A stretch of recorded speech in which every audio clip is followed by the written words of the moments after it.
In 1998, an article was published in The Lancet, a British medical journal. This article claimed that autism was linked to the measles, mumps, and rubella vaccine. The author of this article was Andrew Wakefield.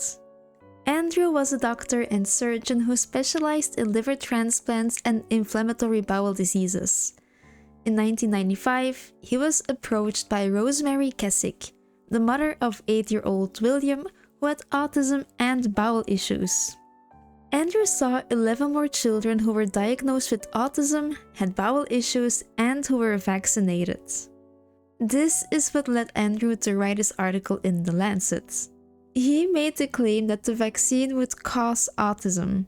The issue was that this claim was made by someone with authority over the subject. Andrew was a doctor making a medical claim, so of course people would believe him. The publicity around the study caused a pretty big decline in vaccination uptake. This led to a number of outbreaks of measles around the world and many deaths as a result. This was all pretty recent, but medical professionals have been making false claims for decades. In 1954, a psychiatrist made the claim that comic books would lead to violence in adolescence. This doctor was Fredric Wertham. Fredric was a German-American psychiatrist born in 1895. He was influenced by Dr. Emil Kraepelin, a psychiatrist who believed the environment affects psychological development. He is one of the founding fathers of modern psychology. He was also responsible for his contribution to discovering schizophrenia and Alzheimer's disease. In 1922, Wertham moved to the United States to work as a forensic psychiatrist. In this role, he would work with convicted felons and sometimes even testify for them in court to determine if they were insane. Two felons he worked with closely were Albert Fish and Robert Irwin. I can't really explain what they did on YouTube, but you can, and if you're interested, should Google it. Eventually, in 1946, Fredric opened the Lafargue Clinic in the basement of a church in Harlem. This was a low-cost psychiatric clinic specializing in the treatment of underserved populations, especially black teenagers. Around this time, people of color were not helped, and especially not by white doctors. So it was quite revolutionary for a white psychiatrist to decide to help out people of color for a low cost. The clinic was financed by voluntary contributions. Wertham started to specialize in the effects of racial segregation, and his research was presented to various courts. It was reported to be one of the justifications for overturning segregation, especially in the Brown versus the Board of Education case. In this case, a young black girl was denied admission to a nearby white school. At the time, segregation was allowed under the separate but equal doctrine. Dr. Wertham testified to explain that segregation caused feelings of inferiority, emotional and psychological damage, and that it was harmful for children's development. Therefore, separation could never be equal. While working at his Harlem clinic, he noticed many adolescents who displayed antisocial or delinquent behavior also read comic books. This led him to conclude that comic books are dangerous for young people to read because of how influential they could be. In 1954, he published a book titled Seduction of the Innocent. In this book, Dr. Wertham made several claims. He suggested that comic books encourage violence and criminal behavior in young readers. Specifically, he noted that crime comics normalize violence and blur moral boundaries. Comics contain hidden or explicit sexual content that would influence moral development in adolescence. Wertham also noted that popular characters like Batman and Wonder Woman have problematic psychological and social effects.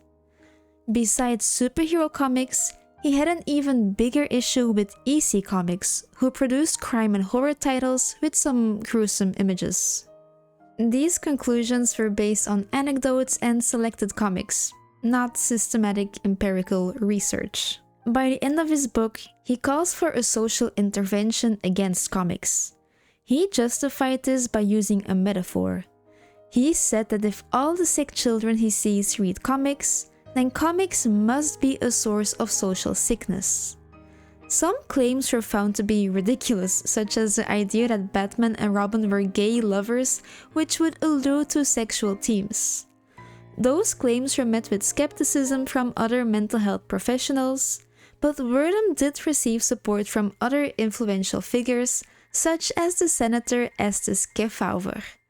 This all led to the Senate Subcommittee on Juvenile Delinquency hearings. Fredric was asked to testify before the committee.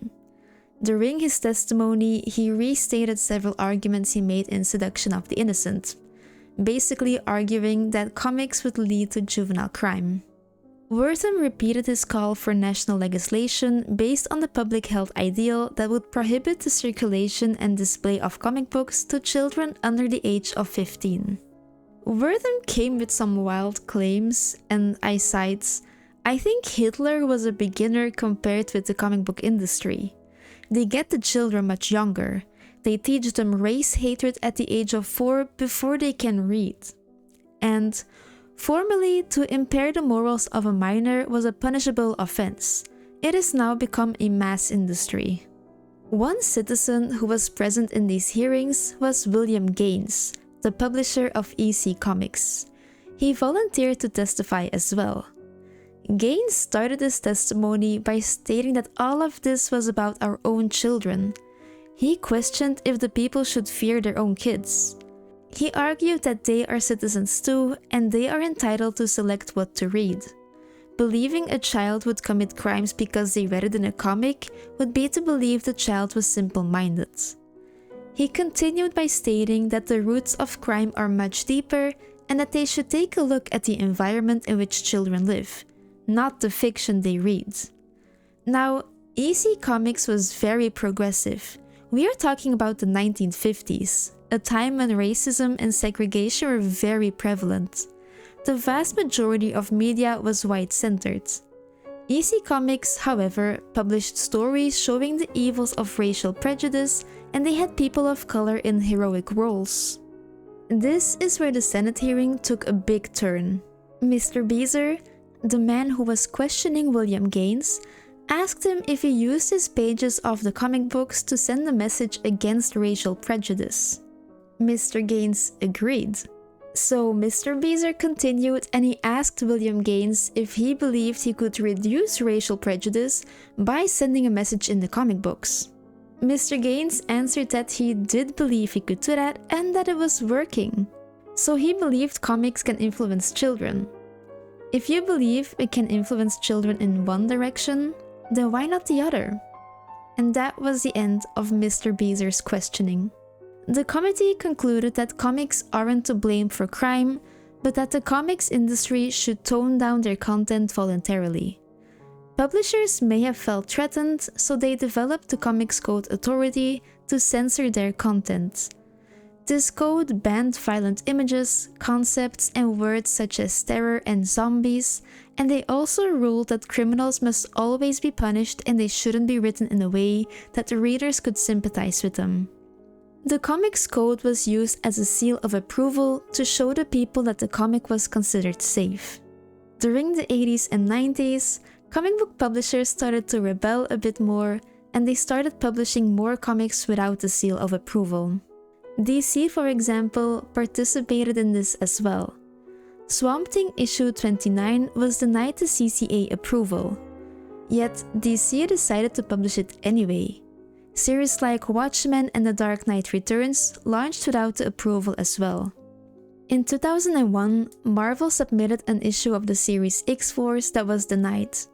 Instead of making changes, they just stopped submitting comics for approval altogether and made their own rating system. DC followed this example in 2011. Once all publishers decided to stop submitting their comics to the CCA, the code was rendered defunct. This topic of comics and crime led to a widespread moral panic. It got so big that comic book artists started lying about their profession because being a comic book artist turned out to be a pretty shameful job. Due to the Comics Code, several publishers went out of business and some changed to magazines. Those laid-off artists had difficulty finding work again. In addition, the subgenre of horror comics almost ceased to exist back then, and mainstream publishers limited the content of comic books. This resulted in what is now known as the Silver Age of comics. Several comic book writers tried to defend themselves by publishing editorials in their books. One man went a little further, and that man was Stan Lee. In Suspense issue 29, he wrote a story called The Raving Maniac. This story was about a Wertham-esque character who forced his way into a comic book editor's office to complain about the content. The editor in this story argued that the stories are no different than fairy tales and serve as a fictional distraction from the real-world horrors. The Wertham-esque character ends up being dragged away due to being perceived as having mental health issues. Wertham became a figure they could mock, especially in the 21st century when the Comics Code had ended.